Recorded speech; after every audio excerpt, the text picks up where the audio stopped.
नमस्कार दोस्तों, शक्ति बोध पर आप सभी का आदरपूर्वक स्वागत है। शक्ति जो ब्रह्मांड की हर ऊर्जा का आधार है और बोध यानी उस परम ज्ञान का एहसास। आज ज्येष्ठ पूर्णिमा के इस पावन अवसर पर हम इसी दिव्य ऊर्जा और इसके गहरे आध्यात्मिक रहस्यों को समझने का प्रयास करेंगे। अगर आप पहली बार हमारे चैनल पर आए हैं तो आत्मज्ञान की इस सफ़र से जुड़ने के लिए शक्ति बोध को अभी सब्सक्राइब कर ले। चलिए जानते हैं ज्येष्ठ पूर्णिमा का असली महात्म्य और ज्येष्ठ पूर्णिमा इतना महत्वपूर्ण क्यों है। आज की वीडियो में हम इसी पे चर्चा करेंगे और कुछ उपाय बताएंगे जो आपके जीवन को बदल देंगे और कौन सी गलतियां नहीं करनी चाहिए इस पर भी हम चर्चा करेंगे। ज्येष्ठ पूर्णिमा इतना महत्व क्यों रखता है हमारे जीवन में। सनातन संस्कृति में पूर्णिमा की तिथि को वैसे तो बेहद पवित्र माना जाता है, लेकिन क्या आप जानते हैं कि ज्येष्ठ मास की पूर्णिमा को सबसे खास और चमत्कारी क्यों कहा गया है। एक ऐसी पूर्णिमा जिसका संबंध सीधे महाप्रभु जगन्नाथ के रहस्यमय स्नान यात्रा से है। एक ऐसी पूर्णिमा जिसने यमराज तक को झुकने पर मजबूर कर दिया और एक ऐसा मृत पति को दोबारा जीवन दान मिला। आज के इस विशेष वीडियो में हम ज्येष्ठ पूर्णिमा के इसी गहरे आध्यात्मिक, पौराणिक और वैज्ञानिक महत्व को डिकोड करेंगे। हम जानेंगे कि इस दिन किए जाने वाले कौन से छोटे से उपाय आपकी कुंडली के चंद्र दोष को हमेशा के लिए खत्म कर सकते हैं और आपके जीवन में सुख समृद्धि ला सकते हैं। अगर आप भी अपने जीवन में सकारात्मक बदलाव चाहते हैं तो इस वीडियो को अंत तक ज़रूर देखें। तो चलिए शुरू करते हैं। ज्येष्ठ पूर्णिमा का धार्मिक और आध्यात्मिक महत्व क्या है। हिंदू पंचांग के अनुसार ज्येष्ठ का महीना साल का तीसरा महीना होता है। इस समय सूर्य देव अपनी पूरे प्रचंड रूप में होते हैं, यानी भीषण गर्मी का समय होता है और इसी महीने के शुक्ल पक्ष की पंचांग तिथि को हम ज्येष्ठ पूर्णिमा कहते हैं। धार्मिक दृष्टिकोण से इस दिन का महत्व त्रिवेणी संगम की तरह है, जिसमें स्नान, दान और ध्यान का मिलन होता है। शास्त्रों में लिखा है कि ज्येष्ठ पूर्णिमा के दिन पवित्र नदियों में स्नान करने से मनुष्य के पिछले कई जन्मों के पाप धुल जाते हैं। क्योंकि इस महीने में जल की कमी होने लगती है, इसीलिए इस पूर्णिमा पर जल के महत्व को सबसे ऊपर रखा गया है। इस दिन तांबे के पात्र में पानी भरकर उसमें तिल डालकर दान करने का विशेष महत्व होता है। ऐसा करने से पितृ प्रसन्न होते हैं और घर में दरिद्रता हमेशा के लिए चली जाती है। तो चलिए अब आपको ले चलते हैं ओडिशा के पावन धाम पुरी। ज्येष्ठ पूर्णिमा का सबसे बड़ा और अनोखा संबंध भगवान जगन्नाथ से है।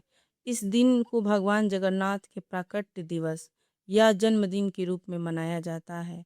शास्त्रों के अनुसार राजा इंद्रद्युम्न ने जब भगवान जगन्नाथ की लकड़ी की मूर्तियों को स्थापित किया था, तब उन्होंने इसी ज्येष्ठ पूर्णिमा के दिन उनका पहला भव्य स्नान कराया था।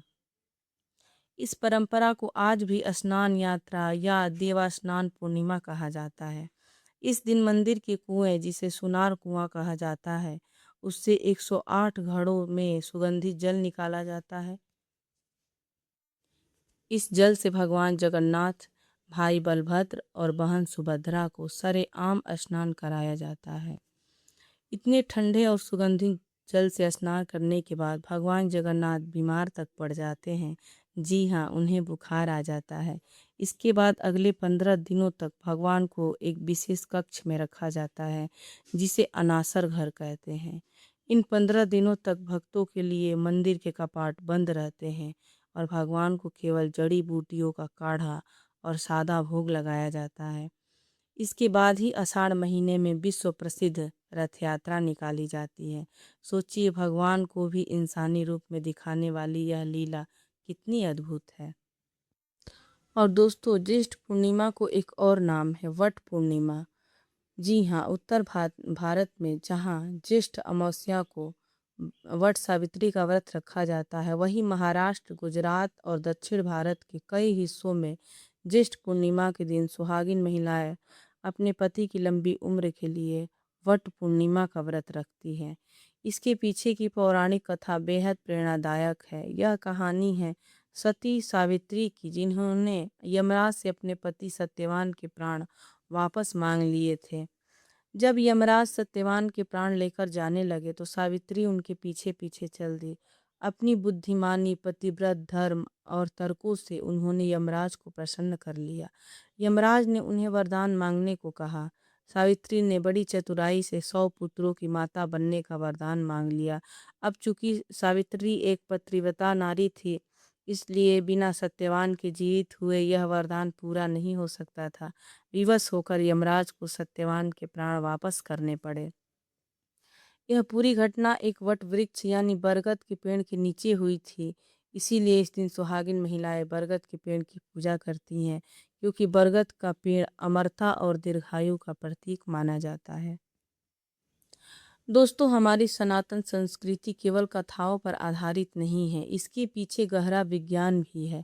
ज्येष्ठ के महीने में पृथ्वी सूर्य के सबसे नज़दीक और बेहद गर्म स्थिति में होती है। पूर्णिमा के दिन चंद्रमा अपनी पूरी कलाओं के साथ उदित होता है। चंद्रमा को जल और मन का कारक माना गया है। इस दिन समुद्र में ऊंची लहरें उठती हैं, जिसका सीधा असर हमारे शरीर के भीतर मौजूद 70% जल जो हमारे मस्तिष्क पर पड़ता है। इस दिन ध्यान या मेडिटेशन करने से मानसिक तनाव पूरी तरह गायब हो जाती है। ज्योतिष शास्त्र के अनुसार जिन लोगों की कुंडली में चंद्रमा कमजोर है, यानी जिन्हें बहुत गुस्सा आता है या जो मानसिक अवसाद से जूझ रहे हैं, उनके लिए ज्येष्ठ पूर्णिमा एक वरदान है। इस दिन रात के समय चंद्रमा को अर्घ देने से कुंडली का चंद्र दोष समाप्त हो जाता है और मन में शांति का वास होता है। तो भक्तों, आज ज्येष्ठ पूर्णिमा पर किए जाने वाले बहुत ही अचूक उपाय हम बताएंगे जो आपके जीवन को बदल देंगे। सबसे पहले आप चंद्रमा को अर्घ दें। रात के समय एक चांदी या पीतल का लोटा, या आपके पास चांदी और पीतल नहीं है तो स्टील भी चलेगा, दूध, गंगाजल और सफ़ेद फूल डालकर चंद्रमा को अर्घ दे। ओम सोम सोमाय नमः मंत्र का जाप करें। इससे मानसिक शांति दूर होती है। पीपल के पेड़ की पूजा। पूर्णिमा के दिन पीपल के पेड़ में माँ लक्ष्मी और भगवान विष्णु का वास माना जाता है। सुबह के समय पीपल के पेड़ पर जल चढ़ाए और शाम को घी का दीपक जलाए। इससे आर्थिक तंगी दूर होती है।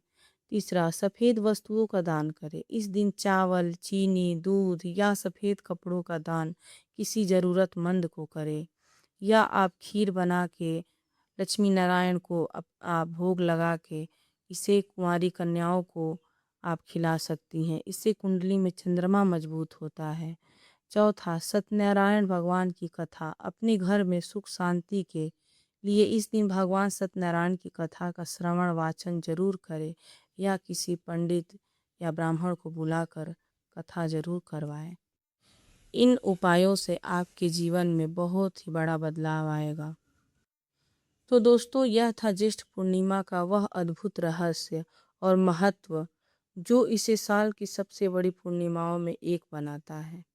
तो दोस्तों, अब चलिए बात करते हैं कि ज्येष्ठ पूर्णिमा के दिन क्या नहीं करना चाहिए। ज्येष्ठ पूर्णिमा के दिन जहाँ कुछ काम करने से पुण्य मिलता है, वही शास्त्रों में कुछ कामों को पूरी तरह वर्जित माना गया है। ज्येष्ठ मास में सूर्य देव का प्रभाव बहुत तेज होता है और जल का महत्व बढ़ जाता है।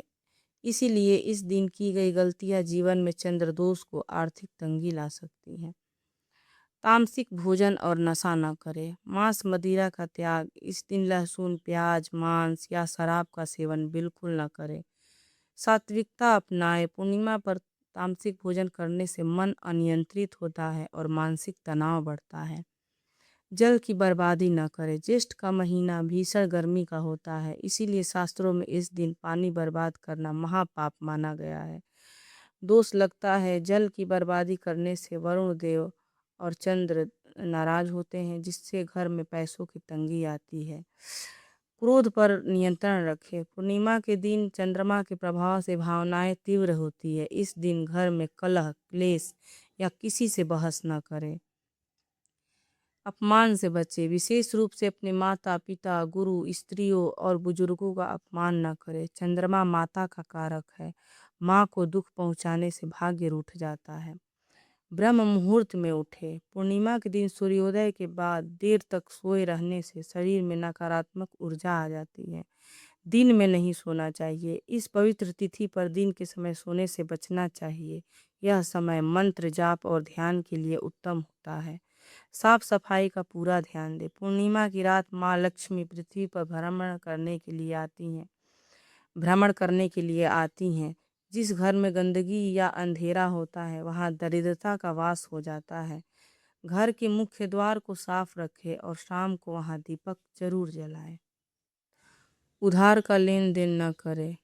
ज्येष्ठ पूर्णिमा के दिन न तो किसी को पैसा उधार दे और न ही किसी से ले। ऐसा करने से माँ लक्ष्मी रुष्ट हो जाती हैं और व्यापार व धन में हानि की संभावना बढ़ जाती है। सकारात्मक रहे। पूर्णिमा की रात नकारात्मक शक्तियाँ बहुत अधिक सक्रिय होती है, इसीलिए देर रात तक किसी सुनसान जगह, चौराहे या शमशान घाट के पास जाने से बचना चाहिए। तो दोस्तों, यह था ज्येष्ठ पूर्णिमा का वह अद्भुत रहस्य और महत्व जो इसे साल की सबसे बड़ी पूर्णिमाओं में एक बनाता है।